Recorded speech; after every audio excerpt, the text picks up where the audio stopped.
ارشاد فرمایا سورہ بقرہ کی آیت نمبر 194 میں فرمایا فَمَنِ اعْتَدَىٰ عَلَيْكُمْ جو تم پر زیادتی کرے فَاعْتَدُوا عَلَيْهِ بِمِثْلِ مَا اعْتَدَىٰ عَلَيْكُمْ تم بھی اس کے ساتھ زیادتی کر سکتے ہو مگر اتنی جتنی کہ اس نے کی، اس سے زیادہ، اور یہ بھی قانون کے دائرے میں رہ کے تم اس پر مقدمہ کراؤ گے، حکومت وقت کے پاس جاؤ گے، خود جج بننے کی اجازت نہیں ہے، اتنی زیادتی کرو گے جتنی کسی نے تمہارے ساتھ کی۔ اور آگے جو لفظ ہیں وہ اور مزیدار ہیں، فرمایا وَاتَّقُوا اللَّهَ، اس میں بھی اللہ سے ڈرنا، مثل جتنی اس نے زیادتی کی اس کی مثل زیادتی کرنے میں بھی اللہ سے ڈرنا۔ اور یاد رکھو وَاعْلَمُوا أَنَّ اللَّهَ مَعَ الْمُتَّقِينَ، یہ جان لو کہ جو اللہ سے ڈرتے ہیں اللہ ان کے ساتھ ہی ہوا کرتا ہے۔ جب کوئی آپ پر شدید حملہ آور ہے، اس نے سخت سست کہا ہے، اب آپ کا رد عمل جوابی اقدام، اب پتہ چلے گا۔ میرے نبی کریم علیہ السلام نے صحابہ سے پوچھا تھا بتاؤ پہلوان کون ہوتا ہے؟ عرض کہ یا رسول اللہ جو کشتی کے میدان میں سامنے والے کو بچھاڑ دے پہلوان ہے۔ تو نبی کریم نے فرمایا نہیں بھائی، پہلوان تو وہ ہوتا ہے جسے جب غصہ آئے تو اپنے اوپر کنٹرول کر لے، جو اپنے نفس کو بچھاڑے۔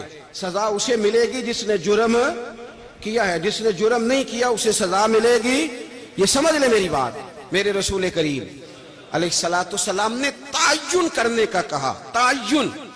حضور علیہ السلام نے صحابہ کو وصیت فرمائی، فرمایا جب جنگ کرنے جاؤ تو اس پر تلوار اٹھانا جو تم پر اٹھائے، جو تم پر تلوار نہ اٹھائے اس پر تلوار نہ اٹھانا۔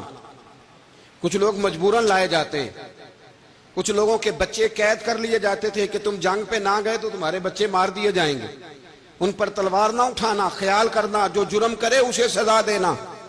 حضرت اسامہ بن زید رضی اللہ تعالیٰ عنہ فرماتے ہیں ہم جہاد کرنے گئے، ایک شخص پر میں نے تلوار اٹھائی اور جب میں اسے قتل کرنے لگا تو بول پڑا، کہنے لگا لا الہ الا اللہ محمد الرسول اللہ صلی اللہ علیہ وسلم۔ فرماتے میں نے اسے کہا کہ اب جان چھڑانے کے لیے کلمہ پڑھتے ہو، اب گردن پہ تلوار آئی ہے تو کلمہ یاد آ گیا ہے۔ میں نے دوسری دفعہ تلوار اٹھائی اور گردن اڑا دی اس کی۔ فرماتے میں مدینہ شریف حاضر ہوا، یا رسول اللہ صلی اللہ تعالی علیہ وسلم میں نے آج عجیب منظر دیکھا، ایک آدمی میرے قابو میں آ گیا تلوار کی زد میں، اور جب میں مارنے لگا تو اس نے کلمہ پڑھنا شروع کر دیا۔ حضور میں سمجھ گیا کہ یہ اب جان بچانے کے لیے کلمہ پڑھ رہا ہے۔ حضور پھر میں نے نہیں چھوڑا، قتل کر دیا۔ اب فرماتے میں اپنے انداز میں بات کر رہا تھا، حضور کے چہرہ انور کا رنگ بدل گیا۔ کریم رسول فرمانے لگے اسامہ تو نے اس کا دل پھاڑ کے دیکھا تھا کہ وہ جان چھڑانے کو کلمہ پڑھ رہا ہے؟ تم نے اس کا دل پھاڑ کے دیکھا تھا؟ تم اندر تک کیسے جان سکتے ہو؟ تمہیں کیسے پتا چلا کہ اوپر سے پڑھ رہا ہے؟ فرمایا وہ کلمہ پڑھ رہا تھا تو تمہیں چھوڑ دینا چاہیے تھا، اس لیے کہ جو کلمہ پڑھ لے جب اس کا کلمہ اللہ رسول قبول کرتے ہیں تو تم کیوں نہیں قبول کرتے؟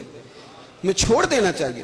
جس کی جتنی غلطی ہوگی ٹٹولا جائے گا، سزا مجرم کو ملے گی، مجرم کی ماں کو نہیں ملے گی، سزا مجرم کو ملے گی، مجرم کے باپ کو نہیں ملے گی، سزا مجرم کو ملے گی، اس کے بہن بھائیوں کو کبھی تانا بھی نہیں دیا جائے گا کہ تمہارے باپ نے یہ جرم کیا تھا، کبھی تذکرہ بھی نہیں کیا جائے گا۔ جس کا جرم ہوگا سزا بھی صرف اسے ملے گی، دوسرے کو سزا، اور اس میں بھی آپ دیکھیں گے کہ اس نے جرم کیوں کیا۔